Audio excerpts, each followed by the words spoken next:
आपल्या सगळ्यांसमोर एक अत्यंत धक्कादायक घटना येत आहे। ही घटना आहे सोशल मीडियाच्या खऱ्या धोक्याची, जिथे सुरुवात होती मैत्रीने आणि अंत होतो आत्महत्येत। मुंबईच्या एका 32 वर्षीय सीएने काही दिवसापूर्वी आत्महत्या केली आणि कारण इंस्टाग्रामवर ओळख झालेल्या 2 व्यक्तींनी त्याच्या काही खासगी व्हिडिओनी त्याला ब्लॅकमेल करत 2.5 कोटीची मागणी केली।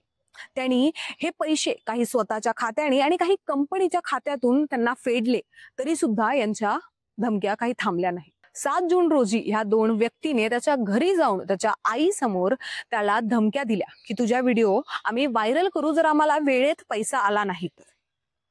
त्या व्यक्तीने काही दिवस या गोष्टी सहन देखील केल्या, पण काही दिवसानंतर त्यांनी आत्महत्या केली।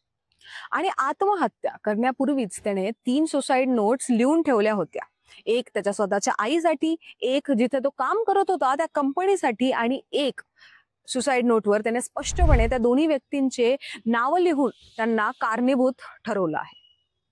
आता या आधी सुद्धा त्याने पोलिसांमध्ये तक्रार केली होती की अशा गोष्टी त्याच्यासोबत चालू आहे, पण तरी सुद्धा पोलिसांनी या गोष्टीमध्ये दक्षता दिली नव्हती।